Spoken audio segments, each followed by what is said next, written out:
Estou. Viva, boa tarde. Hoje em três dimensões: Funchal, Lisboa e Porto. No Funchal está o Joaquim Sousa. Boa noite. Olá, boa noite, Ricardo. Tudo bem? Em Lisboa está o Pedro Coelho. Olá, Pedro. Olá, boa noite a todos e aos nossos ouvintes. No Porto está em trânsito Miguel Silva Gouveia. Muito atarefado ou passaste bem na segurança? Viva Ricardo, viva Pedro, Joaquim, todo o nosso auditório. Passei bem na segurança. O aeroporto do Porto está com uma dinâmica bastante fluida. Uh, Portanto, cá estou em trânsito para Estocolmo, mas com boa disposição. Muito bem, feitos os cumprimentos habituais, estamos já nesta quadra festiva, isto ganha outro elan.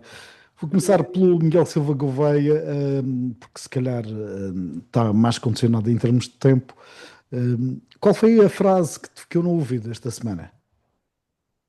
Bom, esta semana a frase que eu não ouvi foi uma frase de uma secretária regional que, face à situação da lista de espera, longa lista de espera, para o acesso a lares ou cuidados de lares de terceira idade, manifestou-se preocupado, disse, estou muito preocupada com a situação dos lares de terceira idade na Madeira. Esta frase parece-me bastante surpreendente, particularmente numa situação ou numa altura em que o mesmo partido que governa há 50 anos a região autónoma da Madeira. Portanto, estas pessoas que agora estão a precisar de lares cresceram com este partido no poder. Portanto, mais do que preocupação, exige respostas e solução para estas pessoas que estão nesta lista de espera, são mais de 3.000. Pedro, em Lisboa hoje é um dia particularmente agitado, não te vai dar tempo de se calhar ir ao Estado da Luz, nunca se sabe. Não sei se tens trabalhos parlamentares de noite dentro. O que é que te ficou no ouvido de frases ditas esta semana? Uma frase, bem, em primeiro lugar, boa tarde a todos, novamente. Uma frase do nosso Primeiro-Ministro, dita hoje no Parlamento, acho que daqui a pouco vamos falar sobre isso. E a Sim. frase que ele usou no debate que ocorreu hoje na Assembleia da República foi uma greve para reclamar do quê? E acho que vamos debater isso daqui a pouco e numa altura em que temos desemprego nos mínimos, emprego nos máximos e Portugal a crescer acima da média da União Europeia, é importante perceber que esta greve não faz sentido e, portanto, a interrogação que o Primeiro-Ministro usou foi uma greve geral para reclamar do quê? Portanto, é isso que vamos. Foi uma frase que acho que é muito importante e dá origem a um grande debate. Já aqueceste os motores para o primeiro grande tema, que são as Exatamente. questões laborais que vão dar aso à greve geral. Joaquim, o que é que tu destacas enquanto frase preferida esta semana? Olá, Ricardo, boa tarde a todo o nosso auditório, boa tarde ao Miguel e ao Pedro que estão para lá. Ficaram no Mas ouvido, onde vir para cá? eu não vi para cá, esta época a festa é cá, não é lá. E em breve poderemos juntar-nos num repasto natalício Isso está garantido. que é essencial. Uh, Portanto, houve três tipos de frases que me ficaram no ouvido. Uma delas extremamente preocupante, que é o aviso dos líderes europeus a dizer que não devemos deixar a Ucrânia e Zelensky sozinhos. Macron reforçou a dizer a possibilidade dos Estados Unidos traírem a Ucrânia. Uma frase do Parlamento, de hoje mesmo, do Primeiro-Ministro, que dizia que em breve Portugal ficará independente da importação do gás. Portanto, até 2027 podemos estar independentes. E a nível regional, uma frase sobre os campos de golfe do JPP, em que diz que os campos de golfe é para agradar os turistas, enquanto os madeirenses fazem contas à vida. Tudo isto marca um bocadinho aquilo que é a instabilidade que nós temos a nível global, no caso da Ucrânia, a nível nacional e também o dilema regional sobre a questão do tipo de investimentos que devemos ou não fazer. Ficam os primeiros olhares numa semana que foi fértil em frases. Eu destacaria a frase proferida na Madeira pelo Ministro da Economia, no âmbito das 500 maiores, que foi quarta-feira, uma iniciativa com 36 edições, a 10ª num formato mais alargado, com Castro Almeida a dizer que Portugal precisa de mais Madeira. Claro que sabia para quem estava a falar, se calhar noutros palcos poderia dizer algo diferente. O certo é que as questões do trabalho já estão a marcar a atualidade há alguns dias e vão dar aso então à greve geral. Pedro, tu que te lançaste o mote, aproveita então o gancho e explora aquilo que poderá estar na base de uma greve que, na ótica do PSD, do Primeiro-Ministro, não tem qualquer razão de ser. Bem, muito bem. Eu acho que esta greve neste momento não faz sentido. Há uma greve geral por década. A última greve foi em 2013.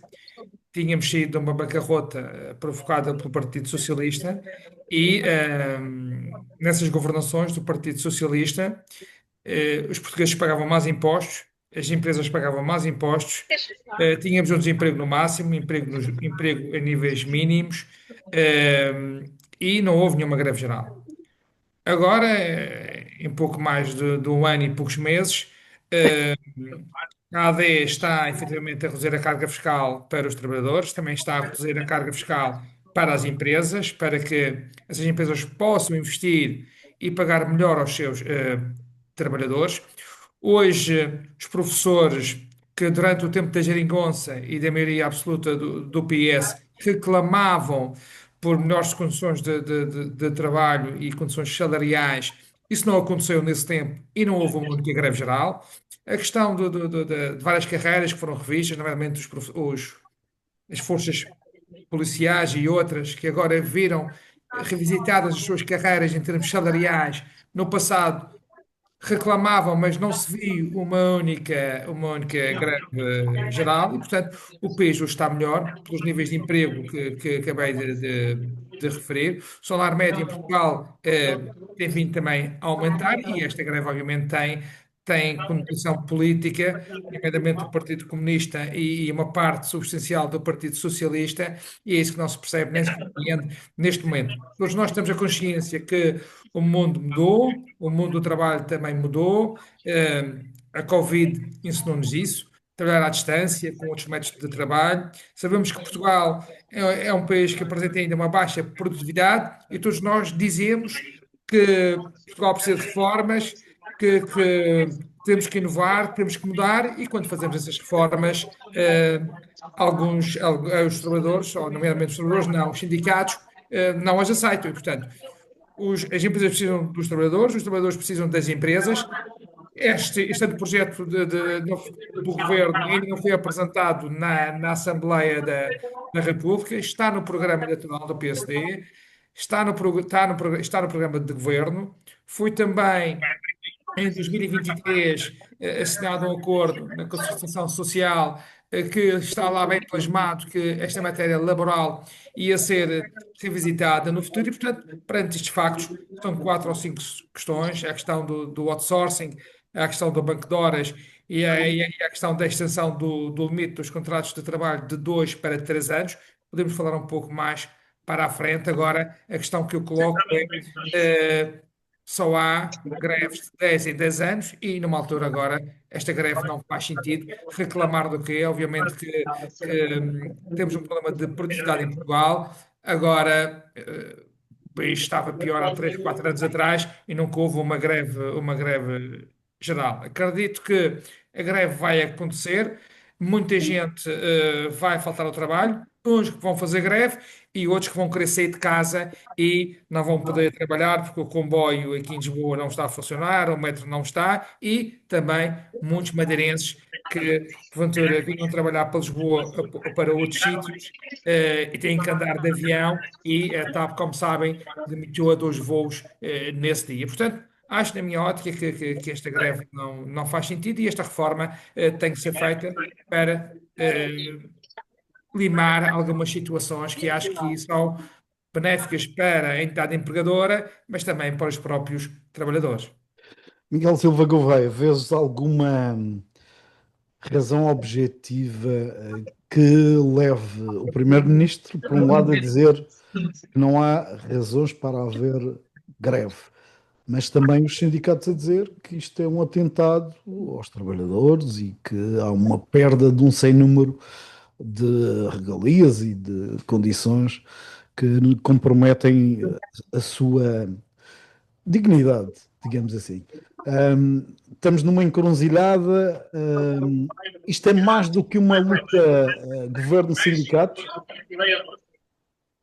Bom, em primeiro lugar, eu gostaria de começar por dizer que lamento pela, acho que pela partilha de muitos anos de convívio com o Pedro Coelho e por considerá-lo ou julgá-lo um social-democrata. Lamento que ele tenha sido veículo, ou pelo menos esteja neste momento, a viabilizar uma contra-reforma laboral como esta, que conseguiu, no espaço de um ano, este feito inédito de juntar todos os sindicatos, que de facto, como ele disse, há 10 anos não se juntavam, a CGTP e a UGT, mas o facto inédito, este sim é histórico, de os sindicatos independentes se juntarem a esta greve geral do dia 11.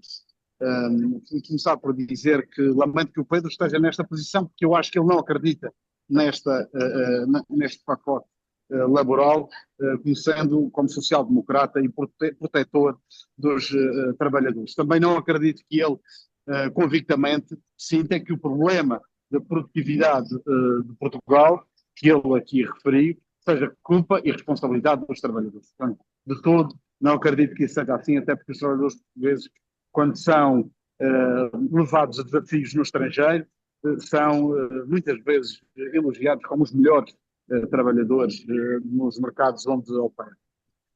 Mas nesta circunstância, acaba por ser fácil debater este assunto, porque o Pedro trouxe-nos aqui aquela que é a cartilha do Primeiro-Ministro, a cartilha do PSD, que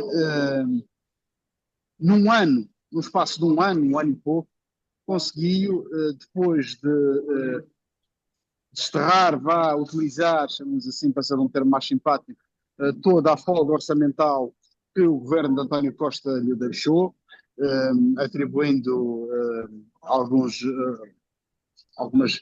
reformas ou aumentos salariais a diversas classes profissionais, nomeadamente os profissionais de saúde, os professores, as forças de segurança. Agora que e fê-lo numa altura em que não tinha, a direita não tinha maioria no Parlamento, era preciso aprovar com os votos da esquerda o orçamento. Agora que a direita tem maioria no Parlamento, vemos a verdadeira face desta que é, se calhar, o governo mais liberal, mais ultraliberal que já assistimos nos últimos anos. E o Pedro emendou a mão rapidamente, disse que este pacote estava no programa eleitoral. Na verdade, não estava no programa eleitoral. Este pacote nem foi discutido, nem foi apresentado, nem foi falado durante a última campanha eleitoral. E por isso mesmo, é que assistimos a este consenso generalizado dos representantes dos trabalhadores, que são os sindicatos, em fazer uma greve que é uma greve geral e cada vez mais, me parece, vamos mesmo ter uma paralisação quase total do país.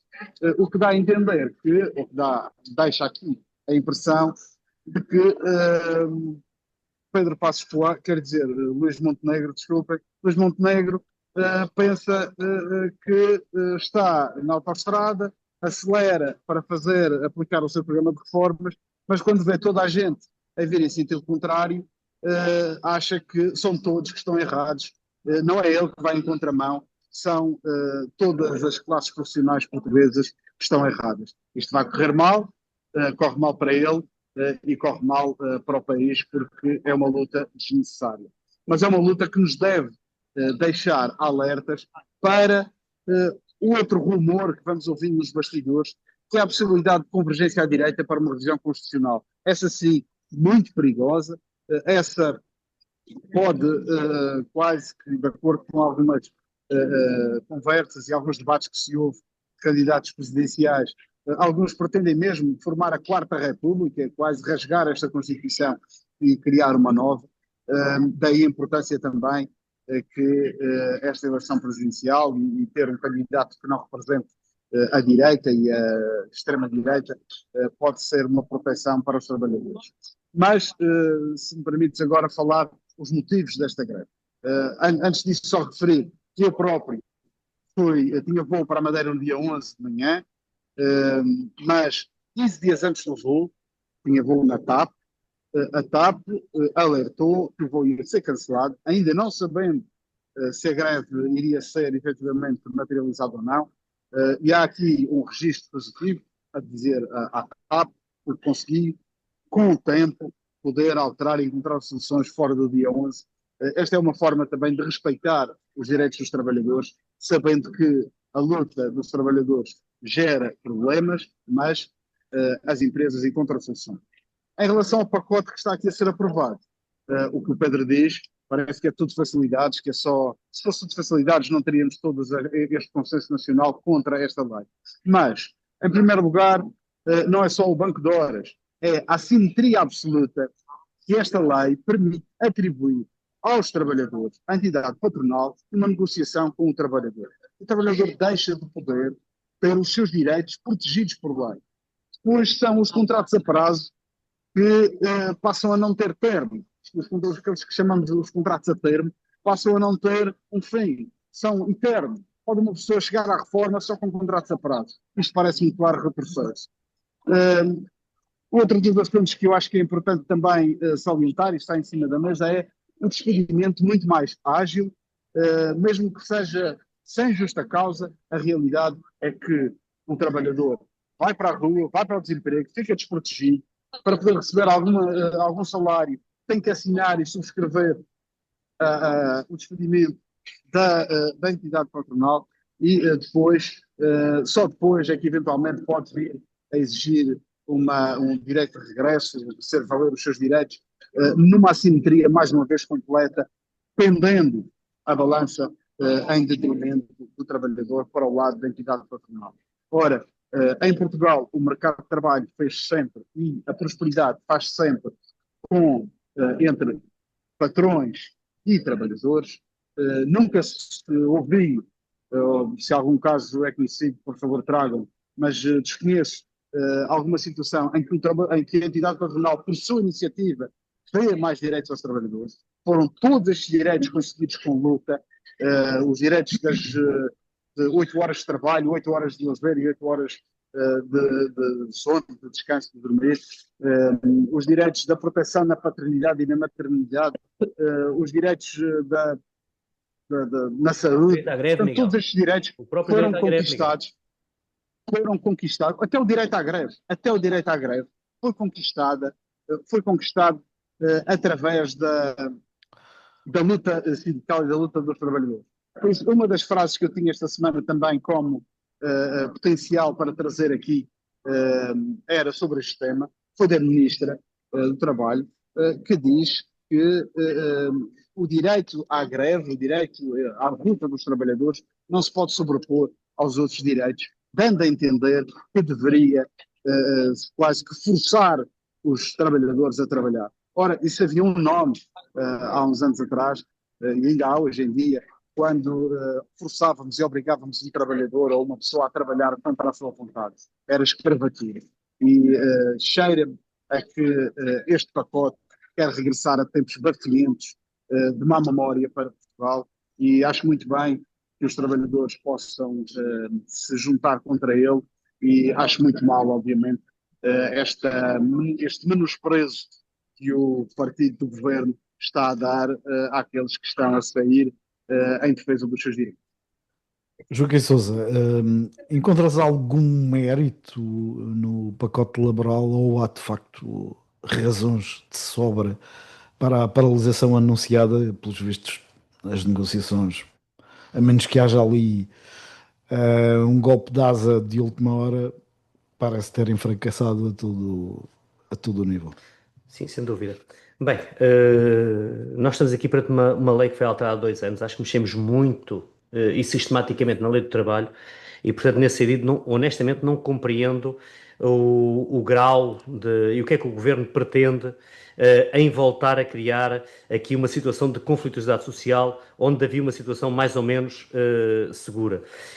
O governo refugia-se que as alterações legislativas são para melhorar a competitividade e o crescimento económico e, portanto, aí poderiam, efetivamente, as empresas poderiam pagar melhores salários. Também vem dizer que, perante a situação que temos atualmente, o teletrabalho, da economia digital, efetivamente tem que haver um conjunto de alterações, porque a lei está descontextualizada e diz que estamos em máximos históricos e, portanto, o trabalhador não tem que ter o problema de ter ou não ter emprego. Porquê? Porque o mercado de trabalho em si mesmo, sendo volátil, permite ao trabalhador conseguir mudar de emprego facilmente sem ter esse problema. Dá-me, por outro lado, a ideia, e isto para responder à tua pergunta, que a ministra ou não conhece a realidade do país ou então tem uma agenda que eu honestamente não compreendo. Esta liberalização, nestes meios, nestes moldes, como é anunciada, não me parece efetivamente que traga nada de bom aos trabalhadores e às famílias nacionais. A redução da parentalidade, da maneira como ela deixa de estar protegida, num país que envelhece aceleradamente, parece-me a todos os títulos uma má medida, honestamente. Por outro lado, era o que o Miguel dizia, manter pessoas ad eterno a prazo, e aqui tenho um receio que os nossos empresários, não são todos, objetivamente, mas alguns empresários possam ter a tendência de dar aso à precariedade para que controlem melhor os trabalhadores que têm e não paguem bons salários, ao contrário daquilo que, idilicamente, e quero acreditar que assim seja, que o governo pretende. Por outro lado, dá-me a ideia que há aqui uma tentativa de reduzir o peso dos sindicatos nas empresas que não têm sindicatos. Ou seja, eu não sou sindicalizado, portanto, se calhar não sou a pessoa ideal para falar reconheço a importância dos sindicatos. Agora, não concebo a ideia de haver tanta gente nos sindicatos a serem remunerados sem terem uma contrapartida real. Assumo que tenha aí alguma dificuldade. E alguns de forma quase vitalícia. Exatamente, aliás, temos sindicalistas, eu estou a falar da educação, estou-me a lembrar assim de alguns que será que eram professores e na realidade tiveram o tempo todo na luta, no esforço de uma carreira à qual já quase que não pertenciam. E por isso consigo fazer aqui um meio termo de alguma compreensão. Agora, repito, acho que o governo não se comprometeu com a alteração da lei laboral. Acho que o governo está a criar aqui um conjunto de contestação social e não consigo compreender qual é que é o interesse real do governo. Será criar aqui situações em que coloca uns de um lado e outros do outro? Vamos ver. Com alguma dificuldade, assumo. Pedro, para fechar este Eu tema, gostava, Só eu para gostava fechar, só, o só para dar Pedro uma pequena tinha dado nota. aqui uma nota que Sim, tinha a ver com uma sim. questão concreta, que é a semana dos 4 dias. Achas que isso é vá lá, a cenoura para esta Não, eu só equação? queria sublinhar o seguinte, aliás, o Mundial está em viagem, mas quando chegar a Madeira, a página 266 do programa da ADE, no capítulo Mais Produtividade, Mais Rendimentos, fala que pretende revisitar o enquadramento legal e privilegiar a concertação social na definição das regras da relação laboral ajustadas à realidade de cada setor. Portanto, eu disse que estava no programa e está no programa. Agora, Pedro, vamos desculpa lá, falar, isso, vamos, isso, isso é muito, vamos, isso é muito vamos genérico, isso não falar estás a dizer que de uma vais forma clara e subtrair todos, direitos e todos aumentar a nós temos a precariedade. consciência que, em primeiro lugar, o mundo mudou e o mundo do trabalho também mudou. E também temos a consciência, todos, que o enquadramento legal, neste momento, está ultrapassado. E todos nós também temos a consciência que temos uma baixa produtividade em Portugal. E uma das medidas é acabar com o fim da proibição do outsourcing. Aqui, julgo que nenhum de nós quatro somos contra o outsourcing, até para que as empresas se foquem no seu negócio. Nomeadamente, por exemplo, a empresa Diário de Notícias pode amanhã contratar em outsourcing pessoas para a informática, para o departamento de informática e focar-se naquilo que é o seu negócio, que é a comunicação, que é a redação e, portanto, acho que todos nós concordamos que deve haver outsourcing e que se não fosse o outsourcing, nomeadamente a Auto Europa e outras empresas não podiam trabalhar. Depois há aqui uma questão que tem a ver com o seguinte: as pessoas têm contrato a termo, hoje o contrato a termo é até 2 anos e passa para 3 anos. E há quem fale em mais precariedade. E eu pergunto, se eu for fazer um contrato a termo e de 2 passo para 3 anos, isso também não me dá mais segurança? Os nossos jovens, quando imigram à procura de um futuro melhor, querem um emprego para a vida. Não querem melhores condições de trabalho, querem melhores salários portanto, passar de 2 para 3 anos, na minha ótica, até dá mais segurança, dá mais previsibilidade, dá mais durabilidade portanto, essa questão para mim é uma questão menor. E a questão do banco de horas. Sim. Todos nós sabemos que há empresas que têm picos na procura e na oferta e depende de cada setor da atividade. A própria relação familiar e laboral do trabalhador. O trabalhador faz mais horas num dia. No dia seguinte diz ao patrão ou ao empregador: olha, amanhã é preciso de tirar o dia para tratar de assuntos do foro pessoal ou familiar. Isso agora está previsto, está tipificado. Ou seja, se acharmos que está tudo bem, não mexemos na lei. Se quisermos inovar, obviamente, em concertação social, os trabalhadores são uma peça fundamental, porque são com eles que nós geramos riqueza em Portugal. Agora, muitas vezes em Portugal tem este problema. Nós achamos que temos que fazer mudanças e alterações. Quando as fazemos, estamos sempre a criticar e achamos que estamos a violar alguns dos direitos dos Pedro, não trabalhadores. falaste da semana de 4 dias. Semana dos 4 dias passou hoje na Assembleia da República, com alguns projetos que não foram aprovados. Obviamente, o caminho faz caminhando, isso pode ser uma realidade no futuro, não para já. Não podemos importar modelos de outros países, de outras realidades, de outras culturas. Há estudos que indicam que é positivo. Tivemos uma experiência piloto aqui em Portugal com 41 empresas, mas a verdade é que já temos países que já reverteram essa situação. Muitas vezes há mais stress, há mais pressão. Trabalhar em 4 dias não é a mesma coisa do que trabalhar em 5. Há uma redução da hora do horário semanal de 40 para 35 horas. Portanto, é uma questão que tem que ser, obviamente. Acho que devemos fazer mais experiências dessas. Agora, acho que não devemos importar modelos e, sobretudo, em setores de atividade que isso será possível, mas noutros setores isso não será possível. E para concluir esta questão relativamente ao pacote laboral, gostaria de dizer que nada é feito contra os trabalhadores. Percebo, obviamente, e a questão que eu coloco, e o Miguel não me respondeu, é porque é que só há uma greve geral agora, quando as pessoas hoje ganham mais, quando o desemprego está a níveis mínimos, quando o emprego está a níveis máximos, quando houve a reclassificação de algumas carreiras da administração pública, onde sabemos que mais de 21 carreiras viram as suas progressões consolidadas, em termos também salariais, e durante a geringonça e a governação do Partido Socialista, as pessoas não viviam melhor e não houve uma única greve. Miguel então vai responder-te a essa provocação. Sim, eu queria responder, mas lamento que o Pedro não perceba que quem deve ter a resposta a esta questão, ou quem deve, pelo menos como se costuma dizer até no Brasil, cair na real, é o governo. É o governo, porque se passados 10 anos de governação, em que até o próprio Passos Coelho retirou direitos, teve um processo de gestão De uma bancarrota, da, de uma da Troika. bancarrota. Oh, bancarrota, apanhei o Funchal e não estás aqui a me ver preocupado, estamos todos. Apanhei o Funchal com 3 bancarrotas, mas isso são com outras conversas.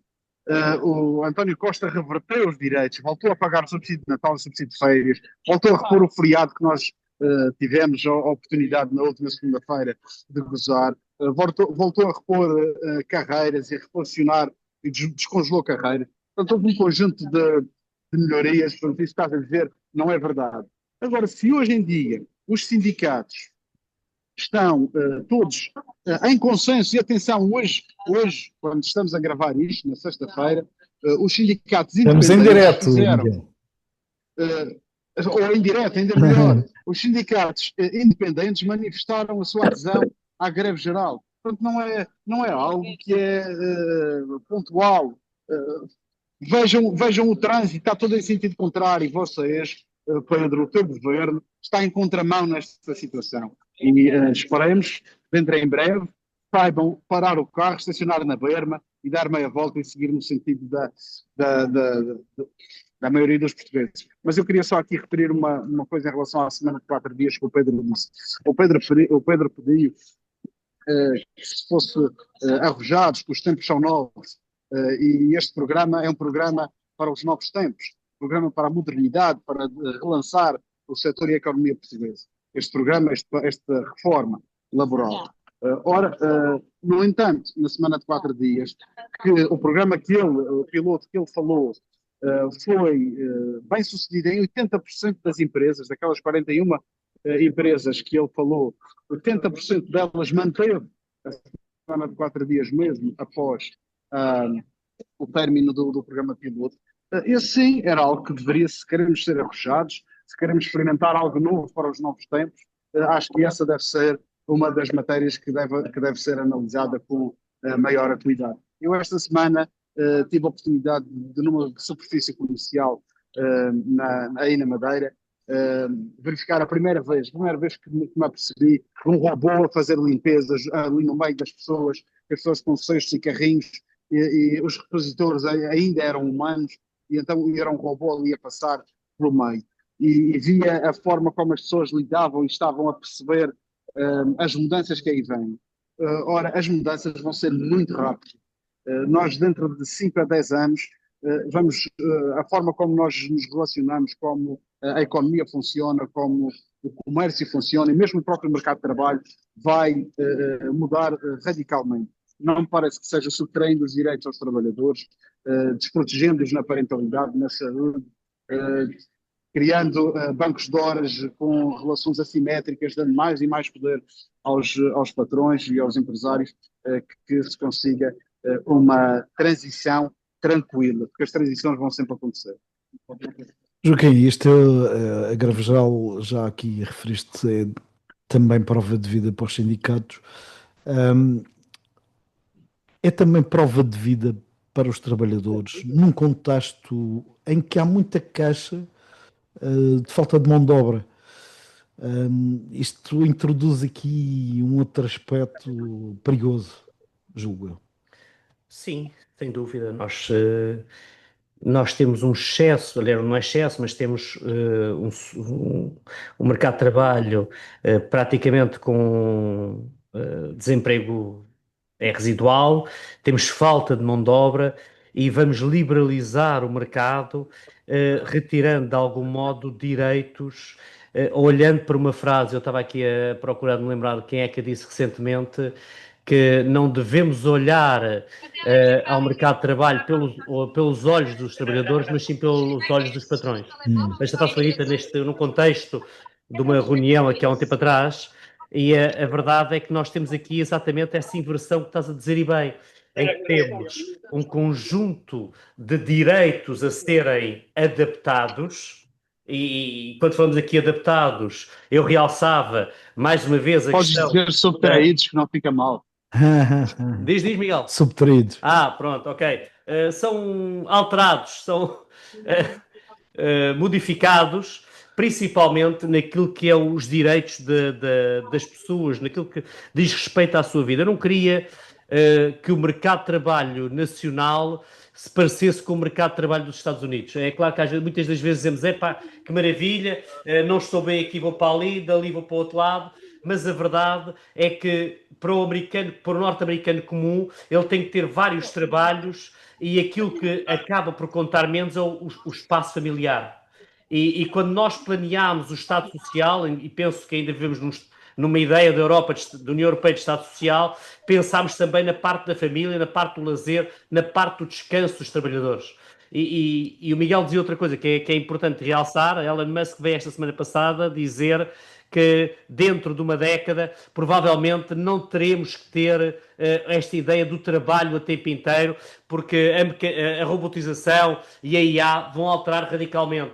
Portanto, honestamente, não consigo compreender qual o alcance real que o governo pretende com esta alteração, que consegue unir as duas centrais sindicais. E eu, como disse anteriormente, não sou assim tão simpático quanto isso em relação à ideia do sindicalista para a vida, mas realmente procurar desconstruir a ideia estabelecida da vida familiar, da estabilidade no emprego, e também aí consigo acompanhar que muitas das vezes o ter alguém no quadro e esse alguém torna-se incompetente, é difícil retirá-lo para colocar outra pessoa. Agora realmente não é desconstruindo uma estrutura laboral que nós temos estável que vamos melhorar em alguma coisa a nossa sociedade. Eu gostaria, se permite-me só dizer aqui uma coisa, Joaquim, que tu falaste e bem, que a realidade é que bem, nos últimos anos temos assistido a uma prosperidade enorme, com ganhos de lucros e ganhos de causa, ganhos na economia portuguesa substanciais, que foi acompanhada por uma inflação.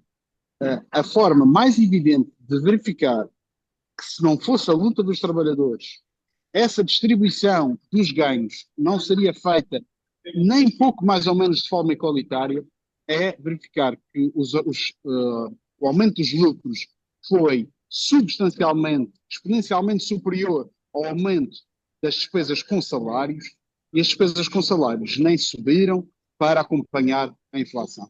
Acho que mais prova que esta. Mas, ó, Miguel, estás a falar da governação socialista, certo? Estou a falar da governação do teu partido. Não. O meu partido está um ano e meio. O meu Não, partido está um ano e meio. o teu partido está a querer, Não, querer não, mas o meu partido está a governar há um ano e subtrair. meio. Tu falaste Escuta, dos exemplos e escuta só o que eu estou, pensaste que Portugal escuta, não crescia. escuta o que eu estou a dizer. O Estás teu a falar bem, partido estás a falar a está verdade. a subtrair luta dos trabalhadores, direitos que os trabalhadores têm, e entregá-los à entidade patronal. Eu estou a dizer que os empresários, quando lhes é dada a oportunidade, nunca distribuem as receitas e os ganhos adicionais com os trabalhadores. Nunca. Miguel, perante o Miguel, mundo laboral que nós vivemos, obviamente todos nós temos a consciência que hoje, até pela oferta e a procura, hoje tu sabes que o trabalhador hoje tem um peso muito grande na organização que não tinha no passado. Portanto, quer não Vamos é lá pôr verdade. ordem na mesa que o E- Joaquim quer introduzir um dado repare, importante. isso é verdade, mas repare, a verdade é que a nível do empresariado, e nós estamos aqui numa casa que é conhecido, portanto não vou contar nada de novo, onde os acionistas dão um complemento para compensar exatamente a questão da inflação aos trabalhadores e estes tenham uma renda maior. E isso não é uma realidade a todas as empresas. Portanto, temos que olhar para os bons exemplos, e neste caso estamos numa casa em que faz isso, e olhar para os outros exemplos onde se puderem manter precariedade e salários mais baixos. Temos efetivamente aí um problema real, não só para os trabalhadores, mas acima de tudo para o todo da sociedade. Muito bem, a prova que estamos em direto é que já há adversários de Portugal para o Campeonato do Mundo. Ficamos no grupo K. Vamos apanhar Colômbia, o Uzbequistão e uma equipa que sairá do playoff FIFA, um playoff que se joga entre a República Democrática do Congo, Jamaica ou Nova Caledónia. Portanto, é este o figurino para o Mundial. Hoje não vamos ter tempo para comentar, só passar ao tema seguinte que vai começar a ser abordado pelo Miguel Silva Gouveia antes que ele perca o avião. Miguel, há aí limitações à carga turística. A solução para este problema, evidente, há zonas de excesso, de densidade acima do que é recomendado. O que é que te parece? Sim, eu acho que esse é um facto inquieto e hoje o Diário de Notícias fez acho que foi um fact-check, um explicador, não sei qual dos temas foi, sobre o aumento das viagens na última década. Foi o Estava a ver isso fact-check. antes de começar o programa. Foi um fact-check.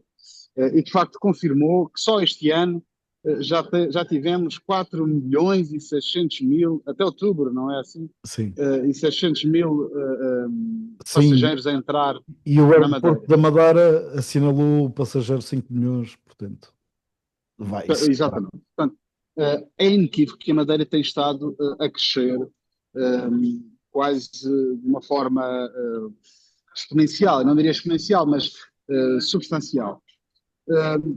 A realidade é que nós devemos que a forma como gerimos o espaço público continue igual àquela que existia há 10 anos, exceção feita às taxas turísticas que foram criadas, e eu até tenho uma simpatia própria pelas mesmas, porque queria criá-la recentemente, ou em 2018, mas não consegui.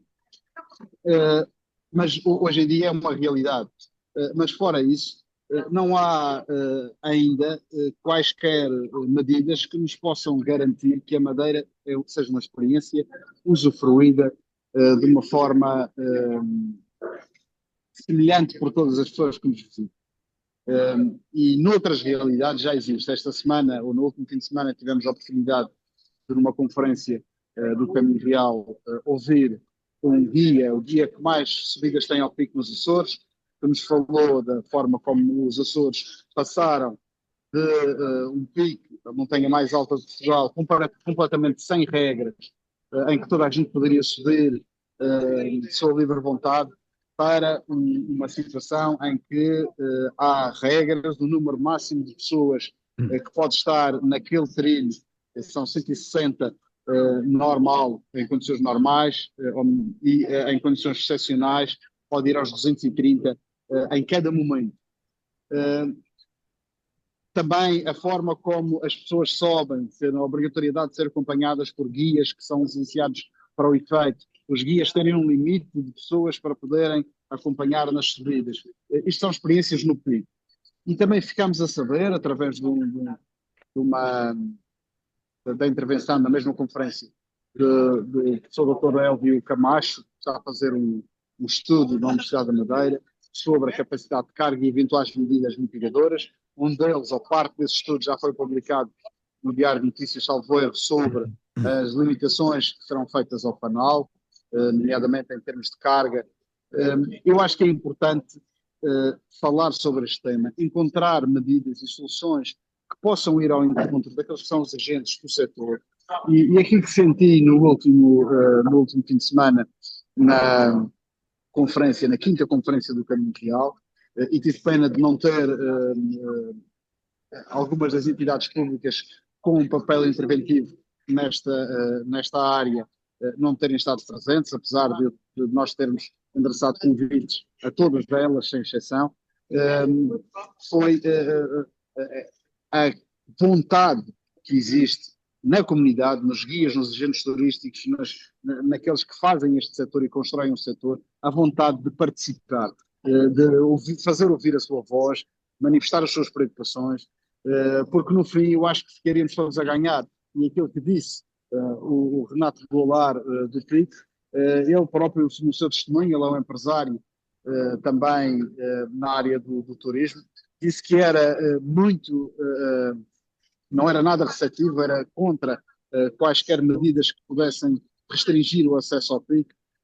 Hoje, ele diz, provando com factos, que é muito mais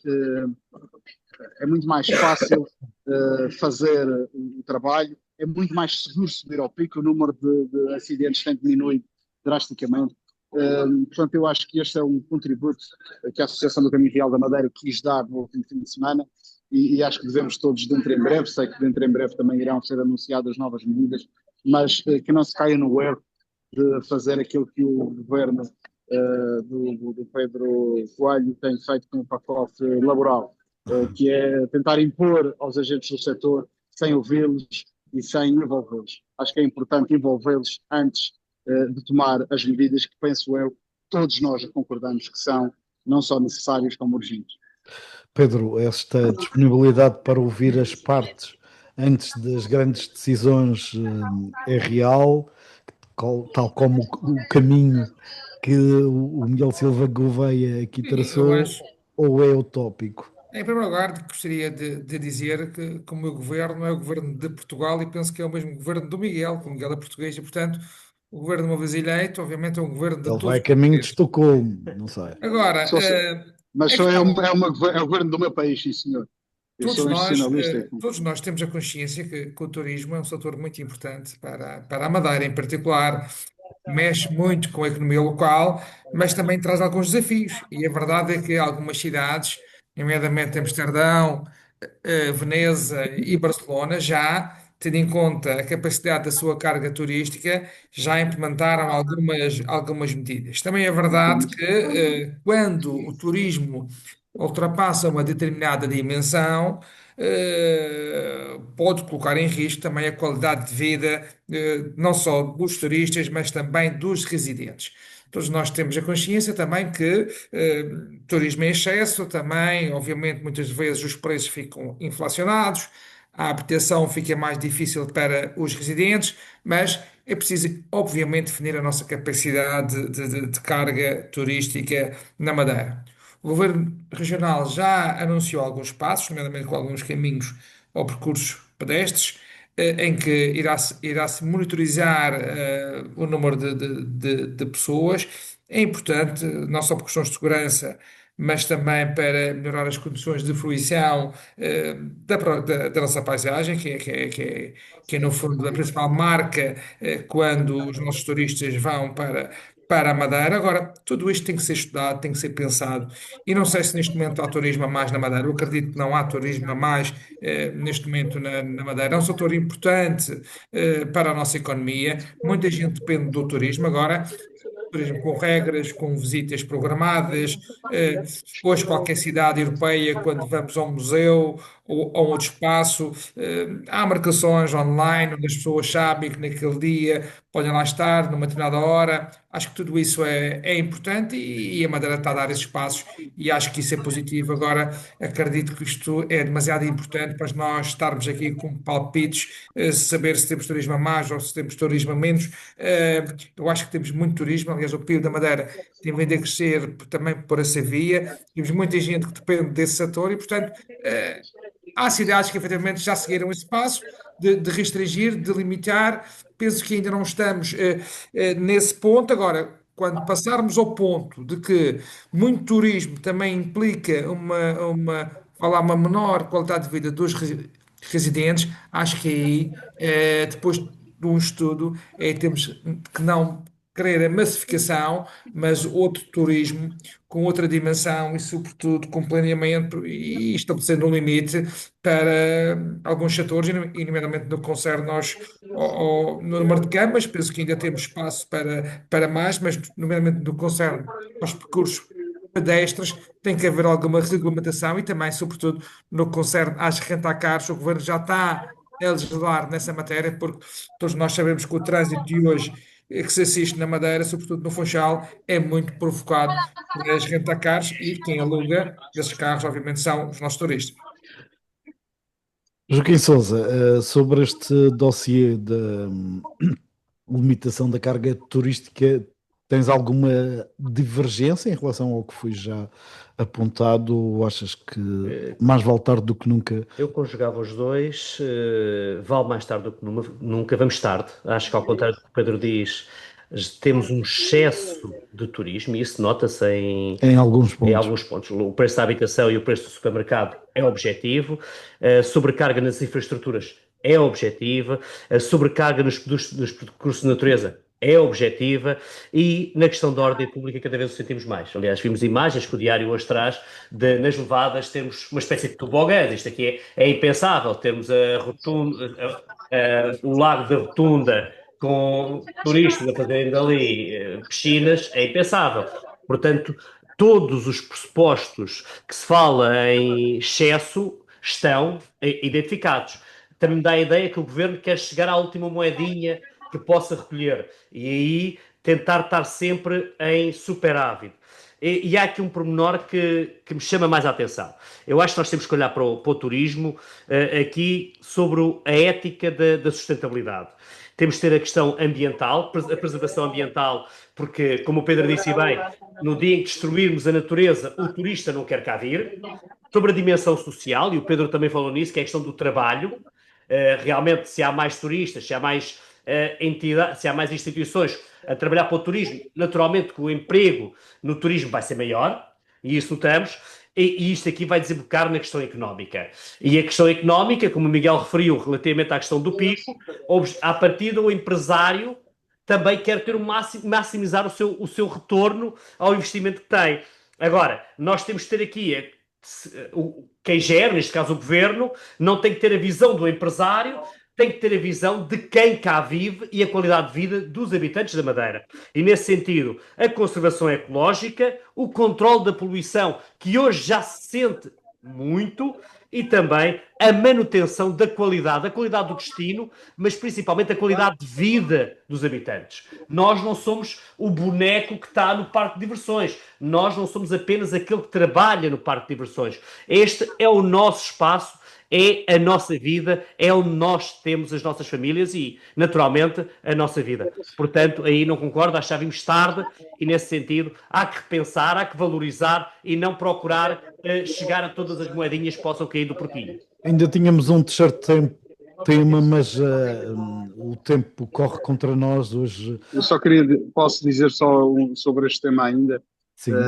é que tudo aquilo que não investirmos a mitigar os efeitos da massificação, vamos pagar em dobro na pacificação dos atores sociais na Madeira, seja por via do E os problemas desemprego, que da daí vêm, perda de Miguel. qualidade de vida.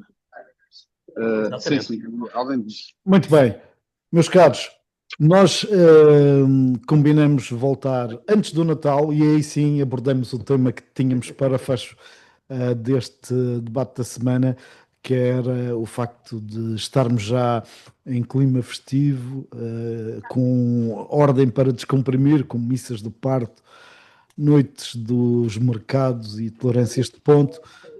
Antes da festa, dia 19, encontro marcado com este riquíssimo painel para então nova abordagem mais festiva, também de balanço a 2025, que foi claramente um ano diferente E por rápido. várias razões E rápido. e muito rápido. Obrigado, Miguel, boa viagem, obrigado, Obrigado. Pedro, boa ficagem. Continuações. O mesmo. Obrigado. E Joaquim Sousa para ti também. Fiquem bem. Boa semana, tudo bom.